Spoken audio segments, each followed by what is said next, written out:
Hi friends, ನಾವೀಗ ಎಲ್ಲಿದ್ದೀವಿ ಗೊತ್ತಾ? ನೇಪಾಳದ ಕಠ್ಮಂಡುವಿನ ಚಂದ್ರಗಿರಿ ಹಿಲ್ಸ್.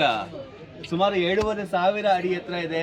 ನಮ್ಮ ಜೊತೆ ಇನ್ನೊಬ್ರು ವಿಶೇಷ ವ್ಯಕ್ತಿ ಇದ್ದಾರೆ. ಯಾರು ಗೊತ್ತಾ? ಬಂದು ಇಂಟ್ರೊಡ್ಯೂಸ್ ಮಾಡೋಣ. ನಮ್ಮ ದಕ್ಷ IPS ಅಧಿಕಾರಿ ಡಿ ರೂಪಾ ಅವರು. ನೋಡಿ, 7,500 ಅಡಿ ಎತ್ತರ ಮೇಲೆ ಬಂದಿದ್ದಾರೆ. ಆ ಹಿಮಾಲಯದ ನೋಡ್ಲಿಕ್ಕೆ ಕಣ್ ತಂದ್ಕೊಳ್ಳಿಕ್ಕೆ ಬಹಳ ಖುಷಿ ಆಗ್ತಾ ಇದೆ. ಮೇಡಮ್ ಅಂತೂ ಬಹಳ ಈ ಒಂದು ಪರಿಸರವನ್ನ ಖುಷಿನ ಎಂಜಾಯ್ ಮಾಡ್ತಾ ಇದ್ದಾರೆ. ಮೇಡಮ್ ಏನ್ ಹೇಳ್ತೀರಾ ಆಡಿಯನ್ಸ್ಗೆ? ಹೇಗಿದೆ? ಹೇಳಲಿಕ್ಕಿದೆ, ಮಂತ್ರಮುಗ್ಧರಾಗಿದ್ದೀವಿ. ಕನ್ನಡದ ಕಂಪು ಸೂಸಲಿಕ್ಕೆ ಇವತ್ತು BBMP ನೌಕರ ಸಂಘ ಆಯೋಜಿಸಿದ್ದ ಕನ್ನಡ ರಾಜ್ಯೋತ್ಸವ ಸಮಾರಂಭಕ್ಕೆ ನೇಪಾಳಕ್ಕೆ ಬಂದಿದ್ದು, ಕಾಠ್ಮಂಡುಗೆ. ಚಂದ್ರಗಿರಿ ಹಿಲ್ಸ್ ತುಂಬ ಚೆನ್ನಾಗಿ ಕಾಣ್ತಾ ಇದೆ. ಪರ್ವತ ಶ್ರೇಣಿಗಳು, ಅಲ್ಲಿ ಸಾಗರ್ ಮಾತಾ, ಮೌಂಟ್ ಎವರೆಸ್ಟ್, ಗೌರಿಶಂಕರ ಶಿಖರ, ಅನೇಕ ಶಿಖರಗಳು ಕಾಣುತ್ತವೆ. ತುಂಬ ಚೆನ್ನಾಗಿದೆ.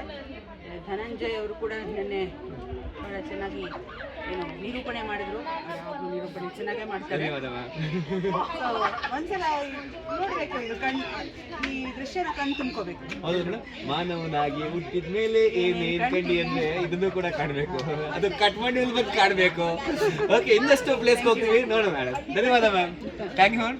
ಹಾಗೆ ಇನ್ನಷ್ಟು ಪ್ಲೇಸ್ಗಳೇ ಹೋಗ್ತಾ ಇದೀವಿ, ಮತ್ತೆ ತಮ್ಮನ್ನ ತೋರಿಸ್ತೀವಿ. ನೋಡಿ, ಎಷ್ಟು ಸುಂದರವಾದಂತಹ ನಯನ ಮನೋಹರವಾದಂತಹ ಈ ದೃಶ್ಯ ತಮ್ಮ ಕಣ್ಣು ಮುಂದೆ ಕಾಣ್ತಾ ಇದೆ. ನೇಪಾಳದ ಕಠ್ಮಂಡುವಿನ ಚಂದ್ರಗಿರಿ ಹಿಲ್ಸ್ ಮೇಲಿನ ದೃಶ್ಯ.